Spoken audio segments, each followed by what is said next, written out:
Minasyaitanirrajim. Bismillahirrahmanirrahim. Alhamdulillah Rabbil Alamin. Bismillah wa salatu wa salamu ala Rasulillahi.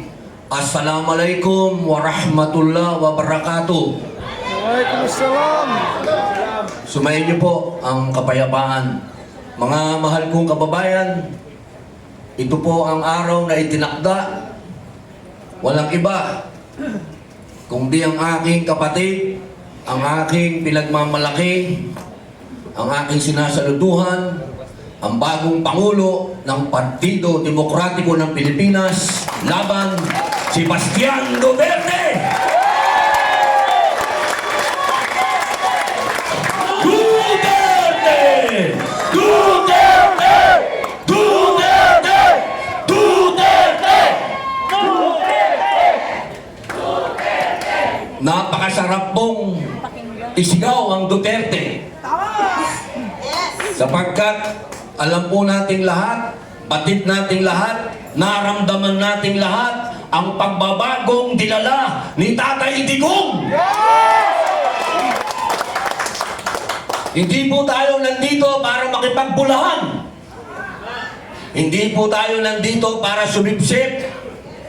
Tayo po'y nandito para makiisa sa pagbabagong naangkala. Batid po natin lahat. Alam nating lahat na naantala yung pagbabago na naumpisahan.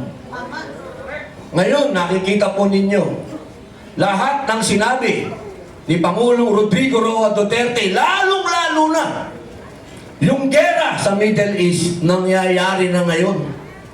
Nasa mga mukha natin. Nagdadating ang panahon, magkakaproblema tayo sa langis. Eto na. Nasa mga mukha na natin. 4 years ago, sinabi na niya. Ngayon, paano nila sasabihin na hindi tama si Digong? Paano nila sasabihin na yung isang taong nagsasalita kanina dyan ay isang, anong sabi nila daw? Kami daw ay mga Chinador. Kami daw ay mga tao ng China. Pero saan tayo lumalapit ngayon? Saan tayo tumatakbo ngayon? Sa China? Anong ibig sabihin nun? Ang ibig sabihin nun, alam, batid ni Tatay Digong na isang araw ang tutulong sa atin, kapitbahay natin. Napakaganda po nung kanta kanina. Bayan ko. Eksakto! Alam naman natin na hindi madadala si Digong doon sa dahig kung hindi tumulong ang sino.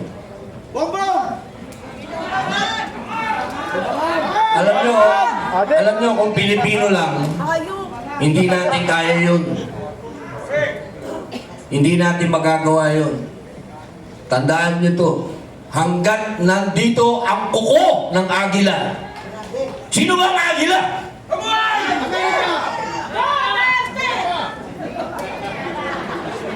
Talagang masyadong maraming nainom na kapito. Mas maraming nainom sa akin to. Ang ibig ko pong sabihin, mga mahal kong kababayan, kung sino po yung tunay na Pilipino talaga dito, si Digong. Tandaan po natin yon. Kung sino yung parang si Lapu-Lapu na tumindig, kalaban ang mga dayuhan, si Digong yun. Huwag nating kalimutan yon. Kaya sa nadala sa dahig. Dahil siya, sa panahon ngayon, ang bayani. Tandaan ninyo. Bayani yan. Dahil maikukumpara niyo yan sa mga una nating bayani. Sila Sakay, sa lola ko, kay Gabriela Silang, kila Jose Rizal, ang nakalaban, dayuhan. Kaya itong ginagawa natin, tandaan ninyo, ang binabangga natin dito, kapangyarihan ng dayuhan. Ang itinatayo natin dito, yung pagka-Pilipino natin, tatandaan nyo yan. Dahil tayo, kailanman, hindi tayo magpapasakop sa dayuhan. At kailangan si Tatay Digong ay umuwi na. Bring him home!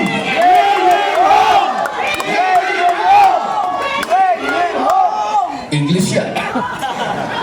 Minsan lang ako mag-English. Bring him home. Hanggang doon na lang yun. Bilang panghuling salita, gusto ko pong sundan ang sinabi ni Congressman Leandro.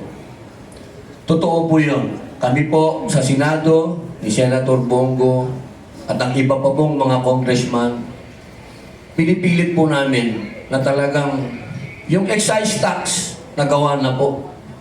Pero payat yun. Pinipilit namin yung VAT. Maraming salamat kapag nangyari, malaking tulong. Pero kung sasabihin po natin, katulad po ng sinabi ni Congressman Marcoleta, yung mga oligarko, makinig kayo, mga oligarko ng langis. Matagal na kayong pinangaralan ni Digong noong pa eh. Matitigas ang ulo ninyo eh. Matagal nyo lang niloloko ang taong bayan. Itataas ninyo, ibababa nyo ng konti, itataas ninyo. Ito ho yung panahon na huwag nyo na kaming lokohin. Dahil sobra na ho ang hirap ng tao. Ang lahat ho ng presyo ay nakasalalay sa langis. Transportation yan eh. Diesel. Oh, nandito pala yung boss ko. Sir, John Esperon. Boss, mabuhay po. Partner ko yan, pinadala ko niyan sa West Philippine Sea. Alam nyo, yung oil deregulation ho, yun po yung batas na bumibiktima sa atin. 1998 po yan. Sana, kung talagang seryoso po yung mga senador at mga congressman na talagang bigyan ang taong bayan ng konting, alam niyo na, yung ginawa, yung oil deregulation law, kailan yan ho ang dapat namin i-repeal o i-amend. Yun ho, walang bulahan. Kapag yan ho, hindi nagagalaw yan, ibig sabihin, bulahan lang ho yan. Kasi yun ho, ang nagsasabi dito sa mga oligarko ng langis kung anong gusto nilang presyo. Sila ho ang nagdidictate. Kailangan ho, tanggalin ho natin yan, kapangyarihan na yan sa kanila. Doon lang mo yung malalaman na walang bulahan. Pero ngayon, puro bulahan lang po yan. Bilang panghuli, ako po yung nagpapasalamat sa aming chairman, acting chairman, Sir Argusi. Sir, maraming salamat po. At dumating po yung panahon na nangyari na ng ating pong Pangulo ay si Baste. Alam nyo, ang tagal ko pong dinasal nito. Dahil alam nyo, walang pinakamagandang mamuno sa atin kundi isang Duterte. Kung meron tayong future president na Inday Sara Duterte, magkakaroon din tayo ng future president pa na Baste Duterte. Duterte! Duterte! Duterte! Duterte! Duterte! O, di ba ang sarap isigaw niyan? Para kang naka 5 kilong kape. Congressman Alvarez, opo, Atty. Topacio, opo, nabanggit ko na po si Congressman Marcoleta, boss. Siyempre po, si Atty. Vic Rodriguez, sir. Mike Defensor, boss. Opo, Kuya Ipe, Salvador. Yan ho, ang pinaka-loyal na kaibigan ni Digong, siyempre. At siyempre po, Atty. Lambino. At binabati ko din po, siyempre, yung idol naming lahat, Senator Bongo.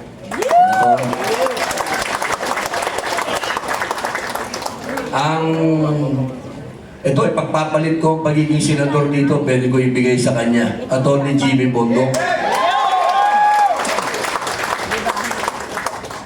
At sa lahat po na nandito, Ma'am Lizette, Ma'am, nandito po lahat ng mga kaibigan ko. Kung sino po hindi ko nabati, maraming salamat po sa inyo. Mabuhay po.